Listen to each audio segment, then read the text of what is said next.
Tidak bisa tidak di zaman Joko Widodo, Polri itu sudah menjadi alat Joko Widodo. Bukan cuma alat pemerintah, bukan cuma alat negara, alat Joko Widodo. Dimulai dengan sogokan-sogokan. Secara institusi dia berikan anggaran yang sangat dasar buat Polri. Itu sogokan, Pak, menurut saya. Bagaimana nggak masuk akal sebuah institusi sendiri bisa mengalahkan institusi TNI yang 3 matra. Ditambah Mabes TNI. Dia baru menjadi kalah ketika digabung dengan Kemenhan.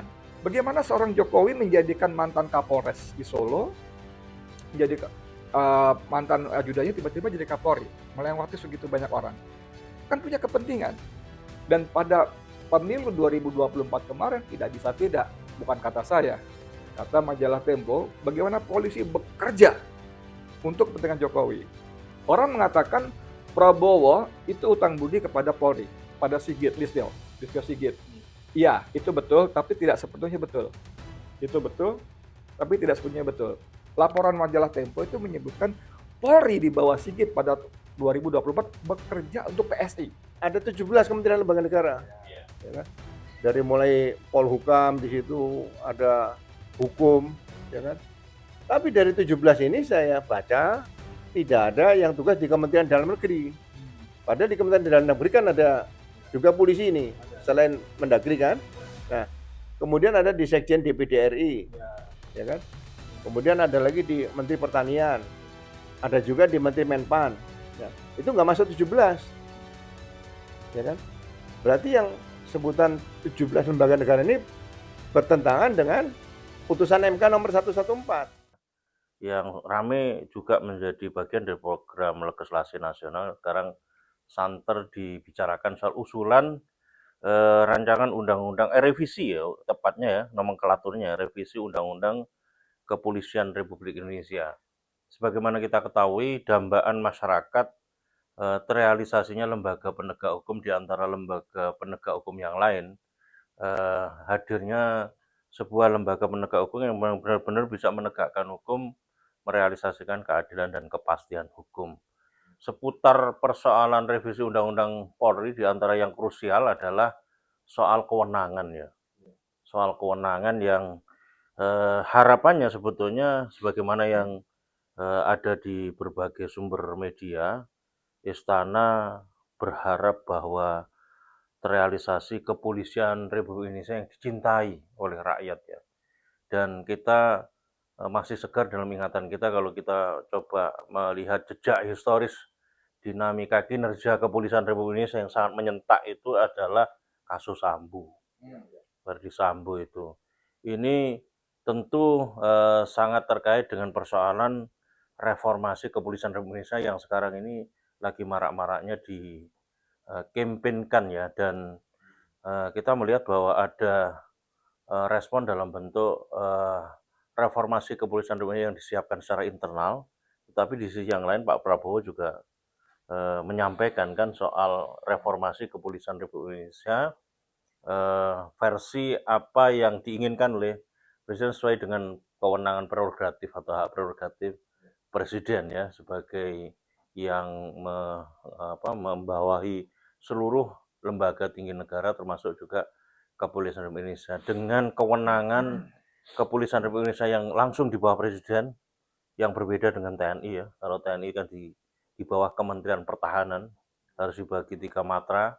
Kepolisian Republik Indonesia langsung dengan Presiden artinya secara budgeting, secara fiskal ruang fiskalnya lebih tinggi dan ruang kewenangannya juga jauh lebih tinggi, jauh lebih luas dan saya kira kalau wilayah pembahasannya mengenai persoalan keamanan, ketertiban umum itu terkait erat langsung dengan kepentingan rakyat. Kita tidak punya kita khawatir dan sangat menginginkan kepolisian Republik Indonesia itu independen, tidak diintervensi oleh kepentingan kekuasaan atau kepentingan politik ya karena kepolisian Indonesia itu kepolisian Republik Indonesia atau kepolisian negara Republik Indonesia ya bukan kepolisian pemerintah Republik Indonesia. Nomenklatur negara dengan pemerintah itu berbeda. Kalau pemerintah itu berarti dikendalikan oleh Presiden, kalau negara ini dia menjalankan tupoksinya itu sesuai dengan amanah rakyat. Ya. konstitusi, amanah konstitusi.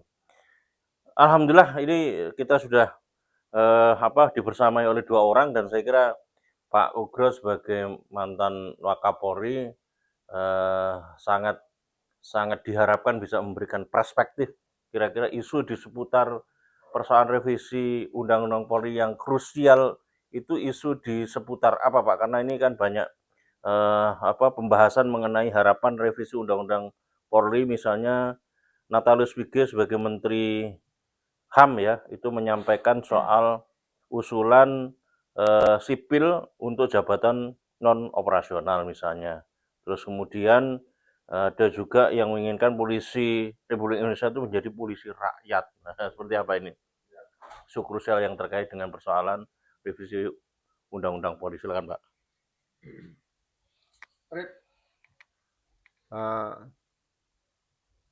Sebutannya sebetulnya perubahan kedua Undang-Undang Kepolisian nomor 2 tahun 2002.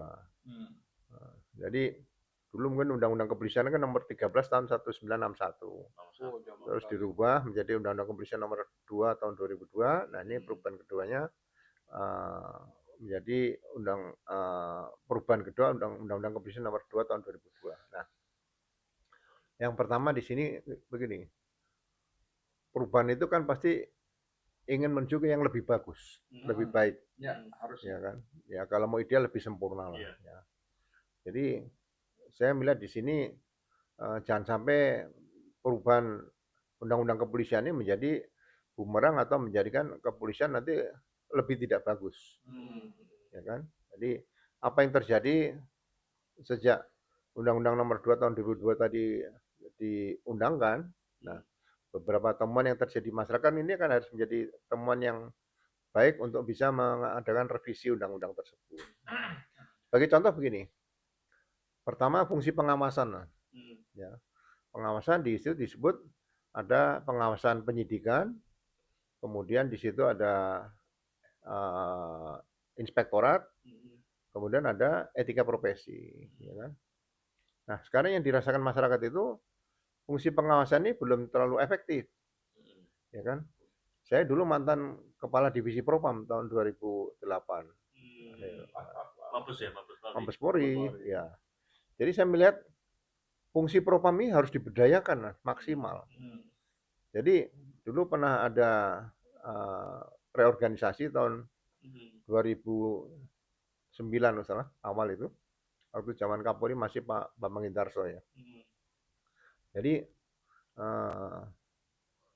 Propam ini kan sebetulnya melebur dulu fungsi pengawasan yang dilakukan terhadap anggota Polri ini kan ada 3 dari beberapa lintas katakan lintas fungsi atau instansi di kepolisian. Jadi kalau dulu ada dugaan pelanggaran yang dilakukan anggota itu harus menghadap ke Inspektorat, sekarang Irwasum. Ya kan? Yang kedua ke Propus. Ya. Yang ketiga ke Intel, ada Pamsan di situ. 3 nih. Wah, yang keliling 3 tempat. Nah, kemudian di Undang-Undang nomor 2 tahun 2002 ini dijadikan satu menjadi Propam. Nah, Propam 3 fungsi itu ya.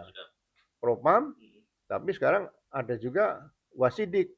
Ya, Wasidik. Nah, ternyata Wasidik ini kalau kita lihat kalau menganalogikan Kabar Eskrim sama dengan Jaksa Agung kan harusnya kan Kapolri nih. Levelnya nih. Kalau dikonversi lah ya kan. Nah, di situ ada Jampidum, Jampitsus, ada Jamwas. Nah, Jamwas ini bukan berarti Wasidik, jangan disamakan. Gitu loh. Jadi fungsi pengawasan kan di luar Jampidum sama Jampitsus. Ya, kalau kita lihat di Polda itu ada Dirkrimum, situ ada Wasidiknya. Dirkrimum ada Wasidiknya. Padahal yang diatur itu dalam KUHP kan gelar perkara, jadi harusnya ya di bawah Direktorat Reserse Kriminal Umum atau khusus atau narkotika atau cyber dan sebagainya itu harusnya unit gelar perkara. Pengawas perkara, jangan pengawas, gelar perkara. Karena fungsi pas ini harus masuk Propam semua. Dan inspektorat. Kalau inspektorat adalah pengawasan terhadap anggaran, kemudian atau RKAP misalnya gitu ya, kemudian juga program-program sebagainya. Tapi kalau propam ini benar-benar yang membawa polisi ke depan tuh harus eh, apa ya, sebagai polisi yang profesional, yang bersih seperti itu.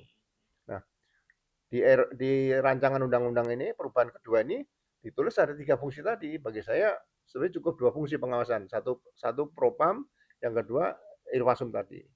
Nah, pengawasan propam ya kita lihat perkembangan ke depan. Banyak anggota yang disidangkan melanggar kode etik. Kasus terjadinya yang menimpa anggota di propam waktu itu kan ada si siapa? Hendra Kurniawan dan sebagainya dan kawan-kawan ya.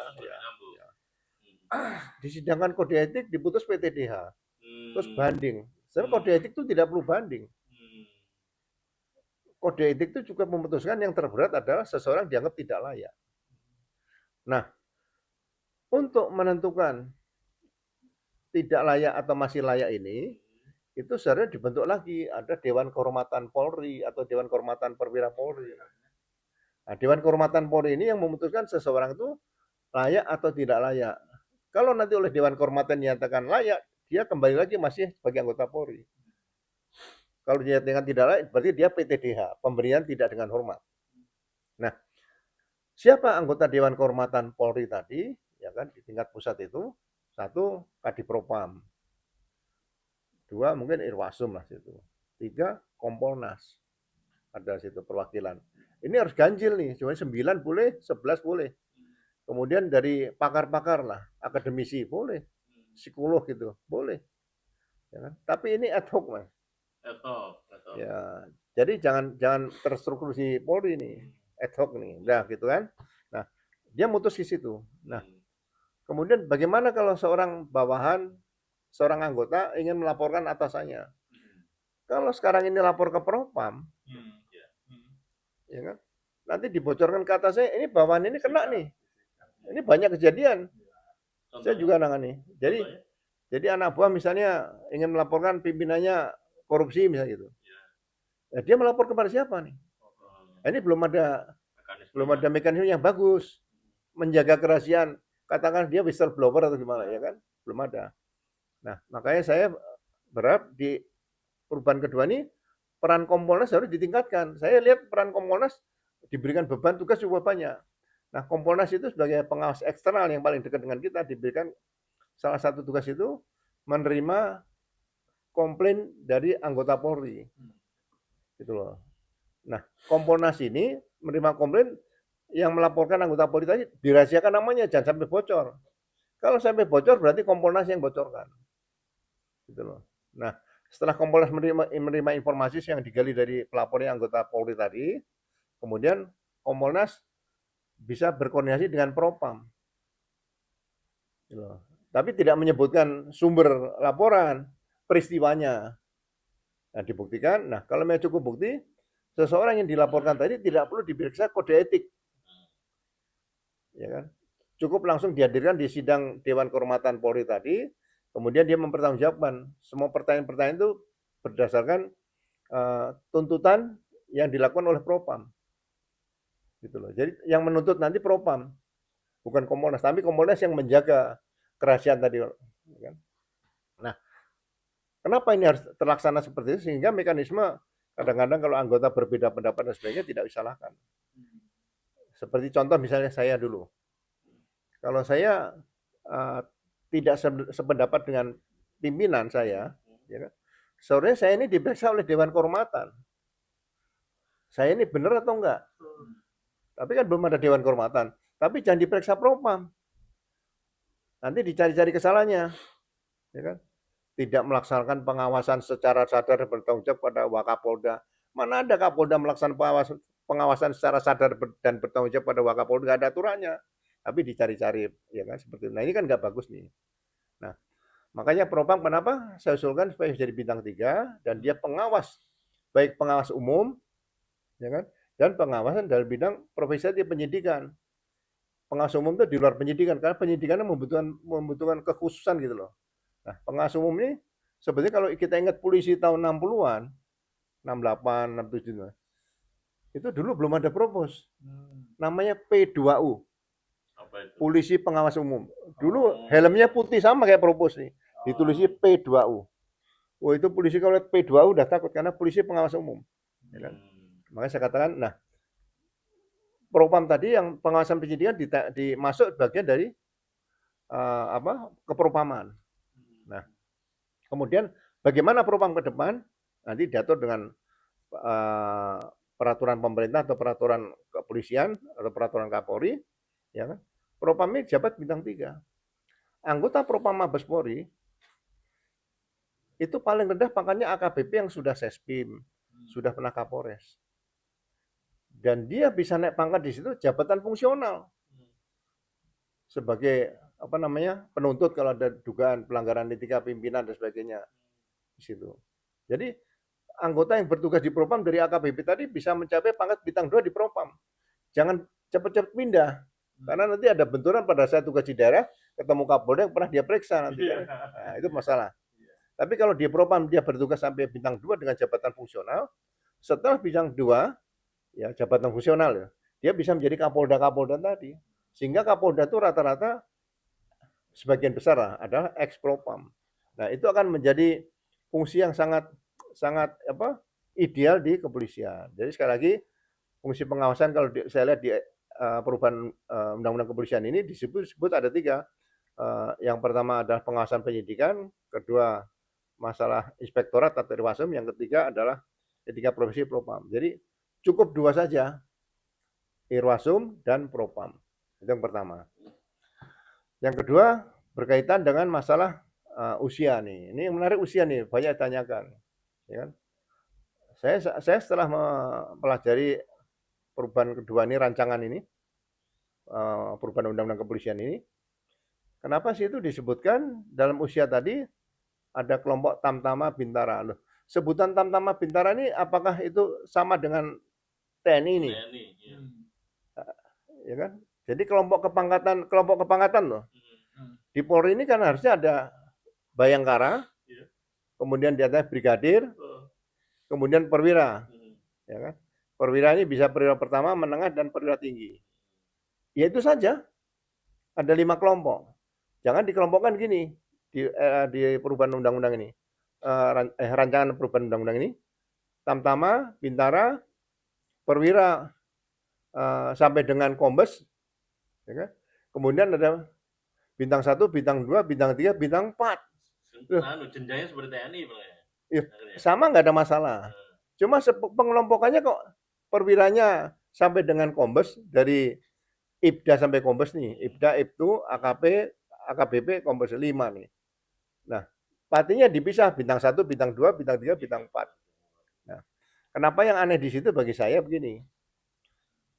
Dari Tamtama Bintara sampai Pati bintang 3, berarti dari Tamtama Bintara, perwira sampai dengan komisaris besar, kemudian Pati bintang 1, bintang 2, bintang 3. Itu usianya 60. Yang mempunyai keahlian sampai 62. Ya kan? Tapi ada klausul yang agak bagi saya menggelitik saya itu, bintang 4 sama 60.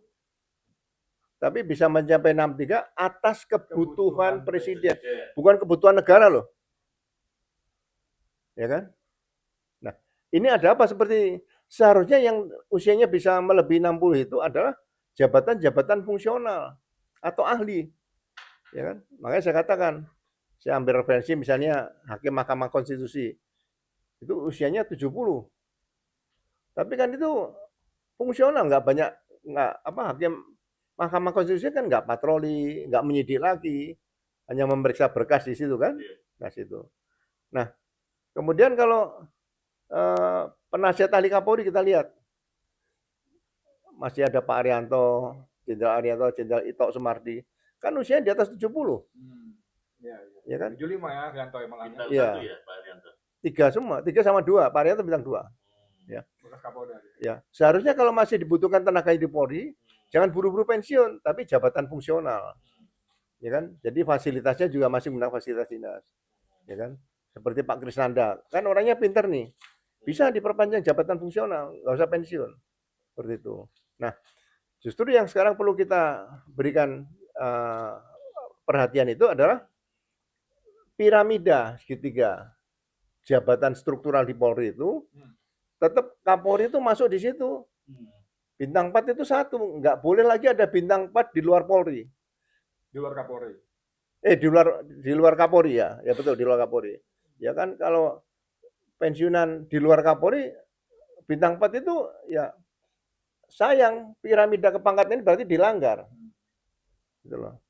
Nah, bintang 2, bintang 3 nanti diatur situ sampai pangkat yang terakhir seperti itu. Jadi ini yang harus didisiplinkan tuh disiplin piramida kepangkatan dan jabatan struktural. Nah, jabatan fungsional itu bagi saya jangankan 70 sampai umur 80 nggak ada masalah. Asal makin jernih ya. Otaknya masih bisa dipakai, ya kan, kesehatannya masih ya prima dengan ukuran internasional kan bisa dicek nih situ. Daripada pensiun buru-buru, ya kan? Jadi kalau orang di jabatan fungsional misalnya bintang 1 ya usia 60 pensiun ya harusnya. Tapi kan jabatan fungsional dia masih bisa naik bintang 2 lagi nanti 2 tahun. Bisa naik bintang 3, jangan bintang 4. Bintang 4 batasi 1. Jadi itu ada semacam penghargaan karena dia memang dibutuhkan oleh organisasi daripada tugas-tugas di luar, ya kan, jabatan-jabatan di kementerian. Nah, ini nanti nyambung nih, nyambung dengan di dalam perubahan kedua ini. Nah, itu yang nyambung bagi saya tanda tanya adalah jabatan-jabatan di luar struktur Polri, ya kan. Memang di pasal 28 bunyinya udah jelas. Bagi anggota Polri yang melakukan tugas di luar struktur Polri harus mengajukan pensiun dini Ya. atau mundurkan diri. Ya situ. Tapi di penjelasan berbeda, ada yang penugasan Kapolri kecuali gitu. Nah, itu sudah dibatalkan di putusan MK nomor 114 tahun 2025. Tapi sekarang diakomodir nih di RU nih. Kenapa diakomodir? Jadi pasal 281 yang ketiga itu bahasanya masih sama, ya kan? Jadi anggota Polri yang melakukan tugas di luar Polri harus mundurkan diri atau pensiun dini kan gitu. Tapi di situ ditambah kecuali kebutuhan presiden. Bukan, kecuali tugas di beberapa kementerian. Ada 17 kementerian lembaga negara, ya kan? Dari mulai Polhukam di situ ada hukum, ya kan? Tapi dari 17 ini saya baca tidak ada yang tugas di Kementerian Dalam Negeri. Padahal di Kementerian Dalam Negeri kan ada juga polisi ini, selain Mendagri kan. Nah, kemudian ada di Sekjen DPD RI, ya kan. Kemudian ada lagi di Menteri Pertanian, ada juga di Menteri Menpan. Ya, itu nggak masuk 17, ya kan. Berarti yang sebutan 17 lembaga negara ini bertentangan dengan putusan MK nomor 114. Ya kan? Nah, yang aneh lagi di pasal terakhir itu perubahan ini disebutkan bagi anggota Polri yang bertugas di luar struktur Polri, di luar 17 yang ditentukan dalam rancangan tadi, ya kan? Itu sebelum undang-undang ini diundangkan harus alih status menjadi aparat sipil negara. Siapa yang mau bangga dengan Polri-nya terus alih status, ya kan?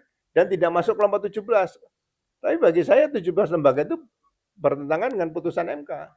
Jadi sekali lagi, karena ini produknya Komisi 3 DPR RI, ya bagi saya jangan sampai perubahan kedua undang-undang kepolisian ini justru akan menjadikan Polri lebih kecil lagi, lebih tidak bagus lagi.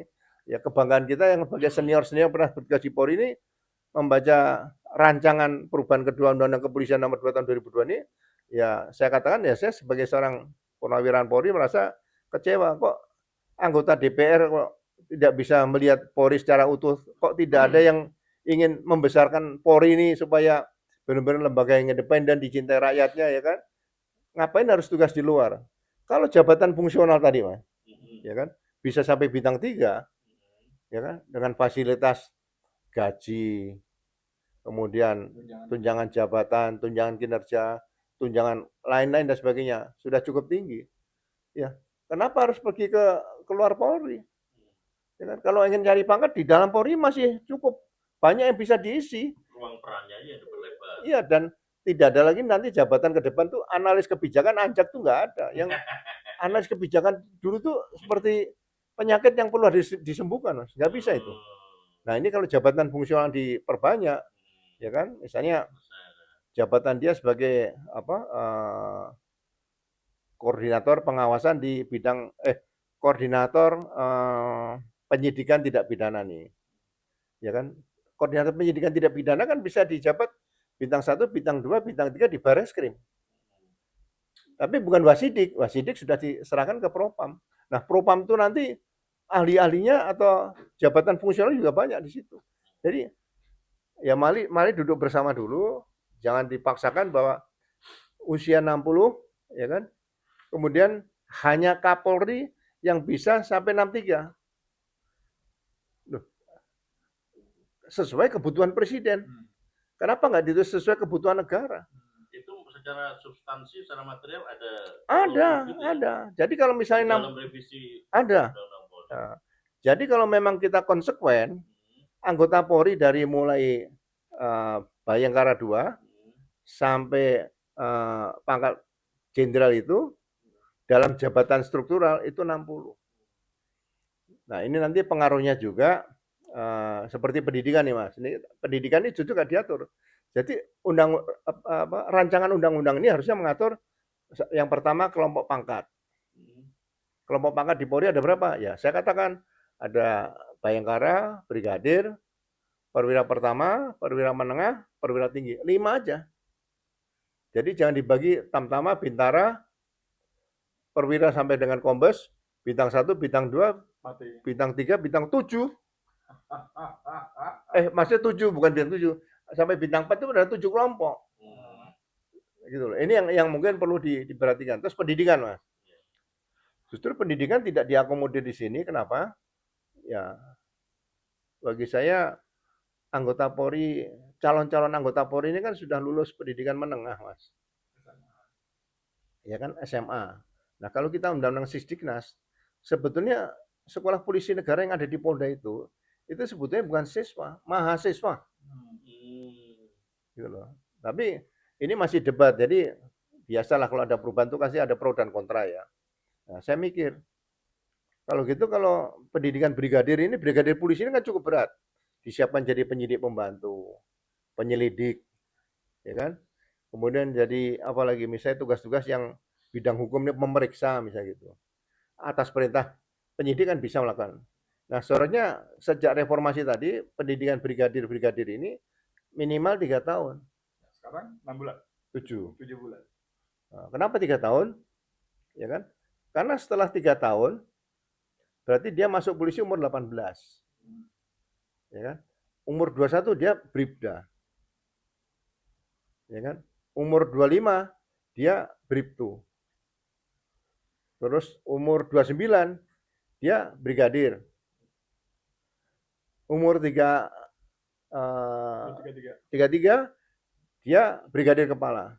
Nah, setelah 33 masa kerja 2 tahun, dia ambil S1 di STIK. Kan tadi lulus brigadir diploma 3, Mas. 3 tahun kan? Nah, umur 35 dia ikut S1 di STIK. Nah, sampai umur 37 dia lulus STIK, itu sudah dapat S1 dan sudah naik menjadi perwira. Alih status IPDA. Oh, maksud IPDA. Ya kan? Jadi umur 37 seorang lulusan brigadir tadi pasti sudah IPDA. Nah, kalau usia sampai 60, berarti kan masih ada waktu 23 tahun. Jadi pensiunan brigadir nantinya itu semuanya minimal komisaris besar. Ya, jangan bintang 1, komisaris besar. Ya kan? Nah, baru nanti tamtama harusnya kan tetap setahun. Tamtama setahun kan D1 nih. Nah, saya juga mengusulkan kalau bisa pangkat tamtama jangan terlalu banyak. Tamtama sekarang tuh ada 6.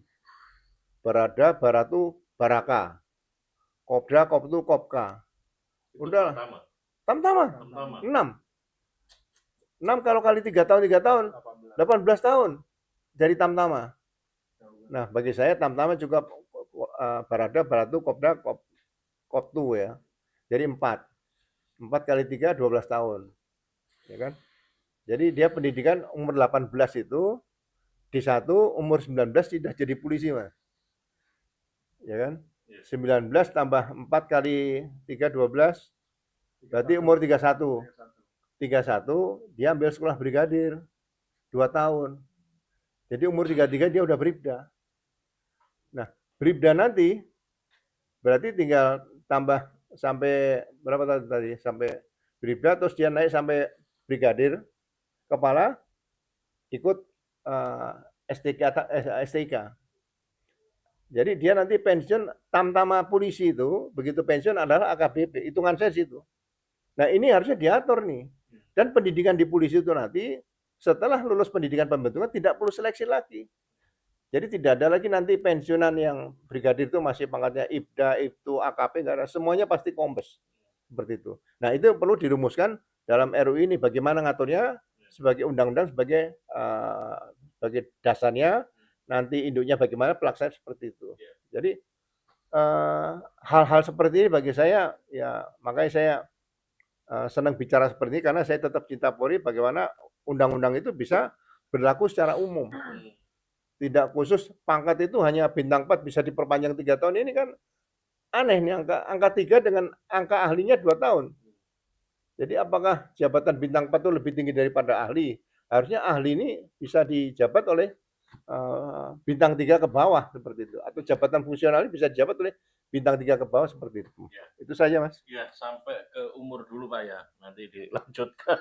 Ya, Saya ini ke Bang Edi Mulyadi, seorang wartawan melihat revisi Undang-Undang Polri dengan latar pernah dipenjarakan kasus KM 50 dan catatan-catatan law of enforcement terkait dengan peristiwa hukum ya, mulai izin buang anak dan lain sebagainya. Anda melihatnya seperti apa? Revisi Undang-Undang Polri dengan latar kinerja kepolisian Republik Indonesia dengan berbagai dinamikanya. Terima kasih. Assalamualaikum warahmatullahi wabarakatuh. Waalaikumsalam warahmatullahi wabarakatuh. Koreksi dikit, saya di penjara bukan karena KM 50, tapi soal IKN. Walaupun kemudian saya yakin IKN itu hanya pintu masuk aja. Saya diincar di KM 50-nya sebetulnya. Tapi saya nggak mau ngomong soal itu. Saya nanti sangat personal kalau ngomong seperti itu. Saya yang Pak Ugro jelaskan panjang lebar tadi itu jeroan yang teknis ya. Saya nggak gitu paham segala macam. Cuman tadi saya pikir kalau orang lulus SMA lalu 3 tahun baru jadi bribda, waduh masa kayak kesuwen gitu loh. Semoga temannya di TNI lulus SMA masuk Akmil ya, 3 tahun jadi enggak yang masuk itu Akmil. Bukan Sabar. Akpol masih ada lain lagi. Nah ya makanya kan kesuwen, kasihan. Tapi udahlah biarlah itu udahlah, saya nggak bilang gitu. Saya hanya melihat bahwa ada apa gitu loh. Tadi kan secara sangat sepintas Pak Ugro menyinggung kok ini bisa ada pembahasan revisi kedua hal-hal seperti ini di Komisi 3. Saya mau lihat gambar besarnya di DPR, bukan Komisi 3 aja. Itu kan beberapa hari kan beredar meme. Bagaimana ternyata sekian puluh persen anggota dewan kita itu pendidikannya SMA. Dari 500 sekian orang itu hampir 200 SMA. Anda bisa bayangkan ke anak-anak SMA ini ya, membuat undang-undang gitu loh. Membuat undang-undang yang nanti akan mengikat seluruh warga negara bangsa ini. Itu aduh gila ini. Gila banget. Bagaimana mereka juga secara isi otak, maaf kalau saya kasar ngomong gitu, juga nyaris nggak ada apa-apa. Mereka hanya modal punya duit, atau dia punya popularitas yang artis segala macam, lalu masuk dewan, masuk DPR, dan dapat fasilitas yang mereka gaji semuanya sendiri kan, dapat fasilitas, dapat uang reses segala macam yang jumlahnya itu simsalabim luar biasa, itu tanda kutip pendapatan resmi, belum yang nggak resmi, ya kan? Bukan gosip lagi bahwa setiap RUU yang maju ke DPR untuk dibahas itu kan berebut, masuk prolegnas segala macam, walaupun faktanya ada juga tiba-tiba nyelonong. IKN itu sama sekali nggak masuk prolegnas. Dari mulai draft diajukan sampai menjadi undang-undang itu 42 hari. Itu super cepat. Majalah Tempo itu menulis dengan sangat bagus laporan itu. Jadi, nah Untuk itu semua selain ada anggaran pembahasan uang rapat, uang ini segala macam tuh ada simsalabimnya juga. Itu pasti. Tadi beliau sambil waktu offline disebut si Anu itu saya yakin dapat sekian untuk urusan ini. Nah, gitu kan. Saya nggak mungkin sebut kan. Makanya beliau ngomong gitu tadi kan waktu kita offline. Si Anu itu dapat sekian, angkanya sampai triliun. Dan saya bilang beneran, Pak. Nah, itu yang pertama. Yang kedua, kita fokus memang yang menarik dari sisi teknis tadi adalah soal usia pensiun. Saya tidak bermaksud bersuuzon, bernegatif thinking, tapi semua yang dilakukan oleh orang-orang politik itu pasti punya motif. Dan motifnya adalah kekuasaan. Kekuasaan itu dengan kekuasaan mereka bisa dapat duit banyak, dengan uang lebih banyak bisa dapat berkuasa lebih tinggi, dengan berkuasa lebih tinggi dapat uang lebih banyak lagi. Muter situ aja. Uang, duit, uang, duit, uang, duit. Uang duit apa ya? Uang kuasa, uang kuasa, uang kuasa. Nah, mencermati Polri 10 tahun terakhir atau bahkan kira-kira 15 tahun terakhir itu dengan segala hormat Pak Ugro, Polri itu sudah bermetamorfosis menjadi alat. Tadi Cak Selamat di awal membedakan antara negara dan pemerintah. Dan itu menjadi alat. Tidak bisa tidak di zaman Joko Widodo, Polri itu sudah menjadi alat Joko Widodo. Bukan cuma alat pemerintah, bukan cuma alat negara, alat Joko Widodo. Dimulai dengan sogokan-sogokan. Secara institusi dia berikan anggaran yang sangat dahsyat buat Polri. Itu sogokan, Pak, menurut saya. Bagaimana nggak masuk akal sebuah institusi sendiri bisa mengalahkan institusi TNI yang 3 matra. Ditambah Mabes TNI. Dia baru menjadi kalah ketika digabung dengan Kemenhan. Kalahnya sedikit, selisih sangat sedikit. Itu nggak masuk akal menurut saya. Dari secara institusi. Dan itu adalah sogokan-sogokan. Belum lagi para oknumnya, petinggi juga dapat sogokan-sogokan. Antara lain lewat usia. Sebelum lewat usia, ada orang-orang yang kita sebut menerabas. Ada si X yang sebetulnya belum layak, tiba-tiba melompat 3-4 angkatan di atas. Jadi Kapolri. Ini kan bermasalah. Kalau saya polisi, saya marah betul. Saya marah betul. Gila lu di bawah gue, tiba-tiba nangkring di atas gitu loh. Lu kan sekian tahun di bawah gue gitu, misalnya gitu loh. Tapi kan nggak peduli, karena kepentingan. Bagaimana seorang Jokowi menjadikan mantan Kapolres di Solo, menjadi mantan ajudannya tiba-tiba jadi Kapolri, melewati segitu banyak orang. Kan punya kepentingan. Dan pada pemilu 2024 kemarin tidak bisa tidak, bukan kata saya, kata majalah Tempo, bagaimana polisi bekerja untuk kepentingan Jokowi. Orang mengatakan Prabowo itu utang budi kepada Polri, pada Listio Sigit. Iya, itu betul, tapi tidak sepenuhnya betul. Itu betul, tapi tidak sepenuhnya betul. Laporan majalah Tempo itu menyebutkan Polri di bawah Sigit pada 2024 bekerja untuk PSI. Bekerja untuk PSI. Tempo ya? Iya. Bagaimana dia ada fotonya, ada investigasinya, semua polsek dikerahkan. Minimal untuk pasang baliho. Merata di semua kecamatan. Semua desa yang disebut bahkan parpol selevel Golkar pun yang sudah punya infrastruktur usia panjang nggak akan mampu seperti itu. Pertama kemampuan masang, kedua kemampuan membiayai. Dan itu digunakan mobil-mobil polsek. Seperti laporan majalah Tempo. Jadi, nah kalau saya mengutip kata Kolonel Sirajasa, saya nggak enak ngomongnya sebetulnya. Tapi sepertinya Prabowo mengulangi modus yang dilakukan oleh Jokowi. Ada semacam simbiosis mutualisme antara dia dengan Listio Sigit. Menerapkan usia pensiun sampai segitu panjang, apalagi sesuai kebutuhan presiden, itu kan sangat cek kosong. Cek kosong itu. Terserah dia mau tulis angkanya berapa. Dan itu terjadi ketika DPR mengeloloskan undang-undang kementerian. Tidak dibatasi kementeriannya. Ada kalimat sesuai kebutuhan presiden. Dan akhirnya kita lihat satu kementerian jadi 4. Hukum itu udah berapa? Ada menteri hukum, menteri HAM, menteri apa lagi, ini apa segala lagi, ada Menko-nya. Wih, edan itu. Karena tadi sesuai kebutuhan presiden. Presiden kan apa? Karena 1000 teman. 1000 kawan terlalu sedikit, 1 lawan terlalu banyak. Maksudnya bagus, tapi kan semua teman kan minta kompensasi. Ya Pak? Ya. Kan beban. Kayak mau piknik gitu kan bis menyediakan bis banyak, menyediakan nasi bungkus lebih banyak kan gitu kan akhirnya ya udah satu menteri jadi 4 jadi 5. Nah, belajar dari peristiwa itu ini sulit ditepis. Revisi undang-undang kedua ini adalah syarat dengan kepentingan politis yang sangat sangat disayangkan, kepentingan politis individu. Listio Sigit tuh siapa sih nggak bunyi copot deh, pecat dia.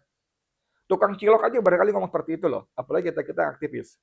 Tapi bukan cuma nggak dicopot, dikasih hadiah bintang Mahaputra lah segala macam, diperpanjang lah segala macam. Ini nggak bisa nggak.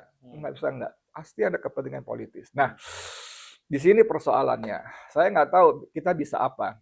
Kita bisa apa, bunyi kencang sudah, apa sudah, segala macam. Tapi memang kalau kita baca komentar-komentar netizen, komentar-komentar orang-orang di grup-grup WA, itu kan semua bermuara pada orang-orang seperti ini.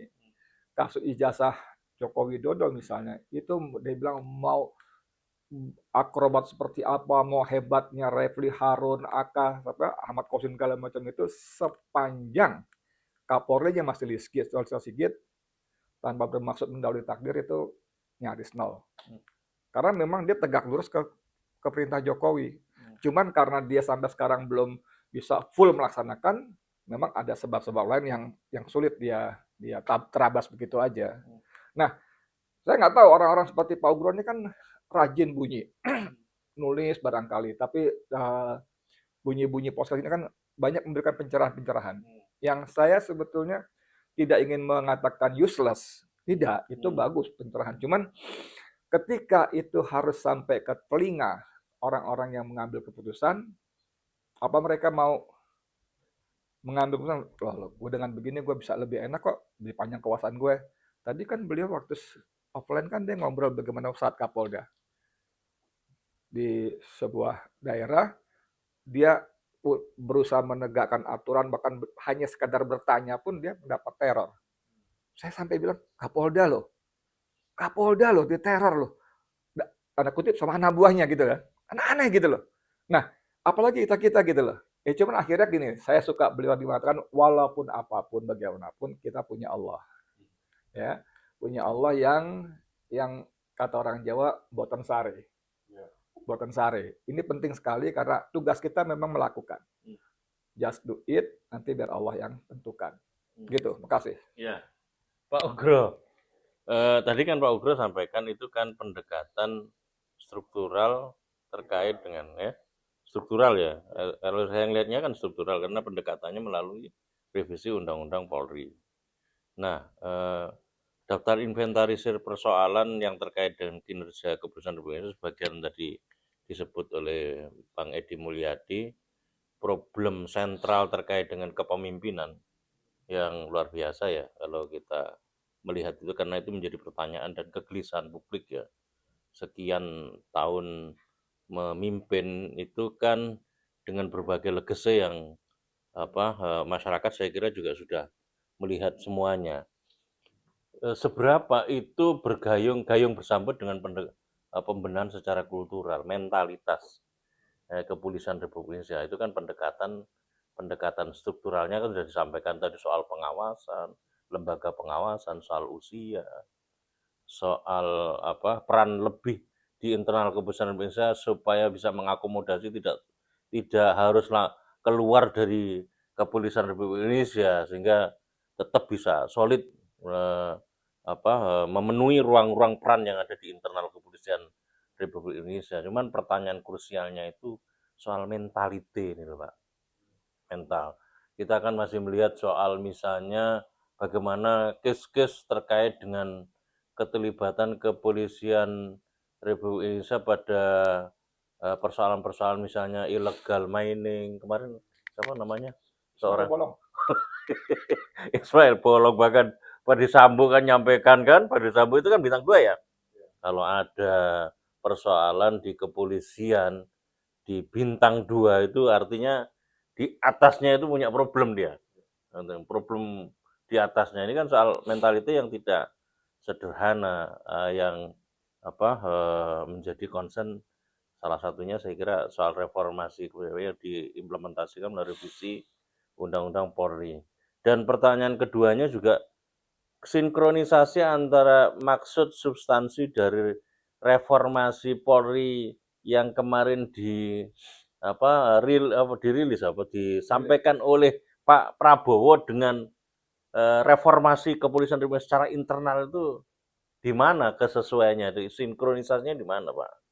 Itu Pak, dua pertanyaan saya, Pak. Ya sebetulnya yang bagus itu fungsi pengawasan diperkuat. Gitu loh.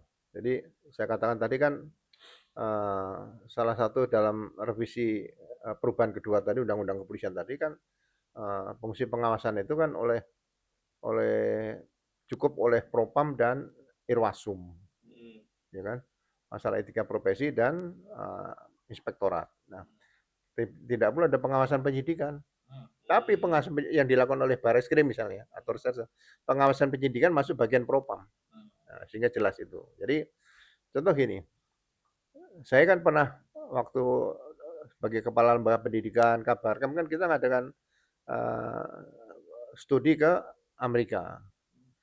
Jadi contoh bagian Propam di sana ya, kalau ada peristiwa kontak senjata misalnya penangkapan seorang pelaku kejahatan, itu setelah di situ ada korban, ya aparat kepolisian yang terlibat di situ tidak boleh meninggalkan TKP dulu, kecuali mungkin akan menyelamatkan korban-korban mungkin kena tembak dan sebagainya. Ya.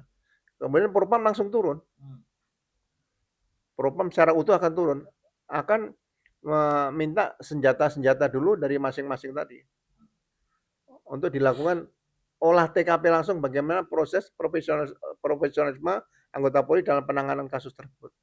Kalau nanti ternyata Propam menyatakan oke, ini sesuai SOP, senjata dikembalikan. Jadi harus ada mendapat klarifikasi dulu dari Propam seperti itu, ya kan? Makanya kenapa Propam ingin besar ya, Propam itu nanti bisa diisi pangkat-pangkat paling rendah itu AKBP yang sudah pengalaman, pernah sekolah Sespim dan pernah bertugas menjadi Kapolres. Nah, dia naik pangkat di situ sampai bintang 2. Sehingga nanti di Propam itu banyak jabatan bintang 2 tapi jabatan fungsional. Ya kan? Jangan ngunci di situ kompes nggak bisa kemana-mana. Naikkan aja jabatan fungsional. Di situ banyak. Ya. Nah, yang berikutnya seperti contoh misalnya kepangkatan. Itu kan jadi sekarang ini kan jadi ada yang cepat, ada yang lambat, ada yang nggak naik-naik pangkat, ya kan dan sebagainya. Nah, kepangkatan itu harus diatur. Makanya kalau RUU perubahan kedua ini Undang-Undang Kepolisian menjadi undang-undang lagi nanti baru, ya kan? Nah, itu harus ditindaklanjuti dengan beberapa peraturan pemerintah atau peraturan Kapolri yang menyesuaikan dengan undang-undang baru nanti. Ya, contoh begini, saya membaca KUHP yang Undang-Undang Nomor 1 Tahun 2023. Itu pasal 624 itu kan baru saya temukan sekarang ini bahwa undang-undang ini akan diberlakukan 3 tahun terhitung setelah undang-undang tersebut diundangkan. KUHP ya? Ya, itu 624 KUHP. Nah, di Undang-Undang Kepolisian sama. Undang-Undang Kepolisian yang baru, perubahan undang-undang tadi, ya kan akan diberlakukan 2 tahun setelah undang-undang ini terhitung sejak diundangkan tadi. Jadi kalau misalnya undang-undang ini jadi 2026, berarti akan diberlakukan sejak 2028. Kalau 2027 berarti 2029. Kenapa ada masa ini? Karena ini harus diatur nih, Mas. Contoh nih, masa dinas dalam perwira, masa dinas dalam kepangkatan, masa dinas jabatan. Ini kan harus diatur secara rinci lagi, ada perubahan 60. Ya kan? Kalau dulu waktu saya usia kan 58. Ya kan? Itu posisi pangkat brigjen itu rata-rata masih ada 10 tahun atau 9 tahun nih. Ya. Sebelum pensiun. Gitu loh. Jadi ada juga yang misalnya 8 tahun, 7 tahun adalah di situ ya. Tergantung prestasi dan sebagainya, penilaian lah ya. Itu bisa objektif, bisa subjektif. Nah, sama kalau ini nanti usia 60, itu berarti pada saat dia usia 50, ya kan? Kan kalau lulus Akpol, Akademi Kepolisian tadi, kan umur 22. Jadi setelah dinas 28 tahun atau 27 tahun, nggak ada masalah. Baru masuk posisi perwira tinggi, gitu loh.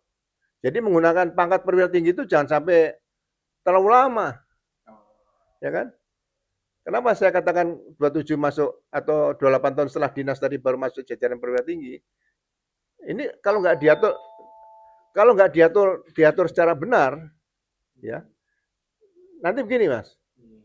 Jadi lulusan Akpol 2000 nih, ya kan? Lulusan Akpol 2000 itu nanti pada saat 2028 baru bisa masuk jajaran perwira tinggi. Menengah dulu. Akpol 2. Enggak, maksudnya lulusan Akpol nggak IPDA nih. IPDA lulus kan umur 22. 22. Nah, pada saat dia berusia 50, 50 tahun, dia baru masuk jajaran Pati. Yang tepat waktu loh ya. Ya. Tapi atau usia 49 nggak ada masalah. Ya kan? Di situ. Atau usia 5 tahun nggak ada masalah. Tapi paling tidak tuh usia 28 tahun dinas ya bekerja nih. Setelah bekerja 28 tahun baru dapat jabatan Pati.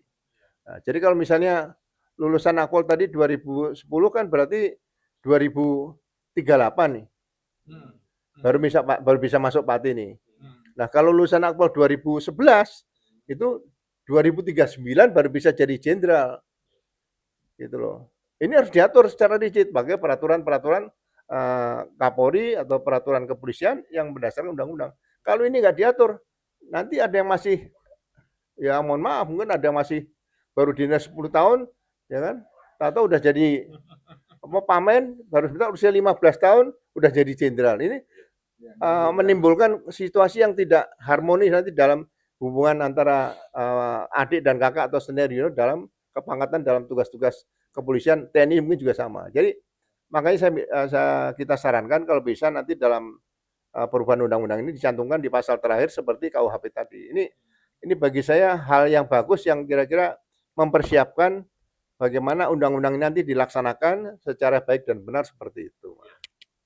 Bang Edi silakan diberikan pamungkasnya lah ya. Apa harapannya masyarakat yang diwakili oleh aktivis terkait dengan revisi perubahan kedua ya di Undang-Undang Polri. Ya, sebetulnya sih sebagai rakyat pembayar pajak, kita kan berharap bahwa semua aparat sipil, militer, TNI, Polri segala macam itu kan bekerja untuk rakyat, ya kan? Jangan bilang gaji gue kan kecil dari rakyat, justru kan gitu kan? Justru dari pajak kami kalian bukan cuma dapat gaji dan fasilitas, tapi dapat wewenang, mandat. Gaji kalian boleh kecil, tapi karena wewenang kalian besar, kalian bisa macam-macam kan begitu kan ya? Saya di dalam penjara misalnya, itu seorang penyidik itu dengan pangkat yang jabatan penyidik yang pangkatnya cuma IPDA apa segala macam itu bisa menghasilkan uang sangat banyak. Karena dia punya wewenang. Apa? Datang tiba-tiba ke kamar saya, ke sel saya, mukanya kusut. Ada beberapa memar. Saya bilang, kenapa lo? Habis diperiksa, Pak. Kenapa? Itu istri saya mau dipanggil jadi saksi. Dia orang Semarang, tinggal di Semarang. Ada masalah. Terus, ya kan istri saya sakit. Nggak mungkin saya bawa tambah sakit dia. Terus, ya saya minta nggak usah dipanggil. Setuju, tapi saya bayar 300 juta. Itu bayang itu kejadian gitu loh. Kejadian waktu itu terlampau banyak hal begitulah. Jadi kalian tuh bekerja dengan uang kami rakyat, please lah gitu ya. Apapun niat kalian mengotak-atik angka segala macam, umur segala macam itu please ya. Please semua semestinya untuk kepentingan negara. Beberapa waktu lalu kan beredar tuh si Listio Sigit dengan sejumlah patinya bawa obor malam-malam itu. Ada semacam sumpah apa janji yang kemudian oleh netizen dipersoalkan.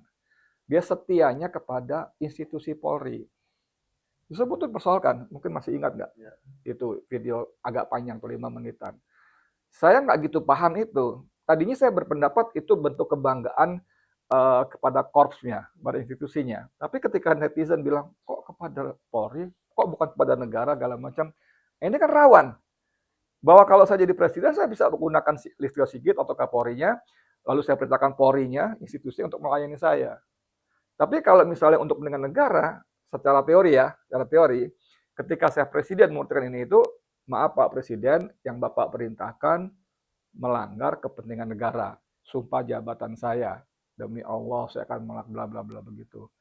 Walaupun ini harapan-harapan yang klise segala macam, tapi saya tidak henti-hentinya tetap menyampaikan. Mudah-mudahan gitu, mudah-mudahan kalian mendapat petunjuk dari Allah Yang Maha Kuasa. Amin. Pak Ugro mau closing statement? Silakan, Pak. Ya, biasanya kalau ada perubahan-perubahan undang-undang gini kan ada yang merasa, oh kok saya dirugikan, oh saya diuntungkan dan sebagainya. Nah, seperti tadi kan saya cerita masalah seorang brigadir gitu. Kalau dia pendidikan 7 bulan saja, ya ilmunya yang didapatkan itu ya bagus dasar-dasar saja. Tapi kan dia akan mengalami nanti tugas sebagai penyelidik pembantu ini kan nggak bisa didalami. Karena apa? Pengantar ilmu hukum, kemudian buku ke-1 KUHP itu kan harus didalami secara tuntas di situ, seperti itu. Makanya sebutnya mahasiswa. Jadi dia tidak merasa seperti zaman dulu masuk secaba dulu. Waktu masuk pertama kali dulu sebelum reformasi kan seperti itu nih. Ya kan? Jadi ya 7 bulan begitu lulus kan darah mudanya itu masih bisa sering terjadi misalnya pemukulan. Kita tidak bisa salahkan karena ya memang dia belum matang benar untuk diisi dengan ilmu-ilmu kepolisian tadi seperti itu. Nah, kemudian seperti Akademi Kepolisian Semarang nih misalnya. Nah, ini mereka kemana nih nanti? Bagi saya, ini perlu dibicarakan nanti. Makanya waktu 3 tahun atau 2 tahun untuk menyesuaikan undang-undang tadi perlu dirumuskan kembali. Jadi mungkin Akademi Kepolisian Semarang tetap seperti ini D4, diploma 4 kan, jadi sarjana terapan. Tapi setelah itu dia ngambil pendidikan lanjutannya di mana untuk ilmunya tadi. Ya, dia ikut di perguruan tinggi di mana dia bertugas. Itu ambil fakultas hukum bisa, sosial politik bisa, ekonomi bisa, ya mungkin di bidang komunikasi bisa. Karena itu yang kaitan dengan tugas-tugas polisi ini. Ya kan? Nah, ini kalau bisa dikembangkan ke depan, nanti polisi tidak lagi harus menerima sarjana yang menjadi polisi yang berasal dari 4 disiplin ilmu tadi. Yang dibutuhkan polisi dari sarjana adalah misalnya dokter, insinyur, dan sebagainya. Terus ahli mungkin komputer dan sebagainya itu yang bisa diambil untuk mendukung tugas Polri atau hubungan internasional. Itu bisa. Nah, ini ke depan harus dibicarakan kembali ya. Jadi mudah-mudahan tidak ada yang merasa bahwa oh saya dirugikan, enggak. Jadi Undang-Undang Sisdiknas, Sistem Pendidikan Nasional menyatakan bahwa pendidikan itu ada pendidikan dasar, menengah, tinggi. Jadi kalau sumber sekolah atau pendidikannya itu dari alumni pendidikan menengah, berarti dia statusnya sudah pendidikan tinggi. Sebutnya tidak siswa lagi, jadi mahasiswa seperti itu. Sehingga mudah-mudahan ke depan ini akan memberikan perubahan mental yang dikatakan tadi sama Selamat tadi, bahwa perubahan ini juga harus diawali dari pendidikan-pendidikan tadi Polri yang harus ada perubahan seperti itu. Terima kasih, Mas. Terima kasih Pak Ugro, terima kasih Bang Edi Mulyadi. Fondasi dari pendidikan semuanya sebetulnya adalah soal pendidikan mental. Karena perspektif kualifikasi SDM itu ada 2, skill kompetensi, mental attitude. Nah, mental attitude itu memang kalau bicara mental attitude ya kembali lagi ke dasar keyakinan seseorang. Sebagai seorang yang negeri mayoritas muslim, saya kira harus dikembalikan kepada basis nilai agama untuk memperkuat mental attitude seseorang. Insya Allah dari sisi itu apapun jenjang pendidikannya, kalau basisnya itu adalah basis pendidikan karakter, pendidikan mental, attitude-nya, maka itu menjadi solusi mendasar di tengah kondisi di mana ada banyak reformasi struktural yang dilakukan. Reformasi mental mengiringi reformasi struktural. Demikian, terima kasih para pemirsa. Ihdinas shiratal mustaqim, bila taufiq hidayah. Wassalamualaikum warahmatullahi wabarakatuh.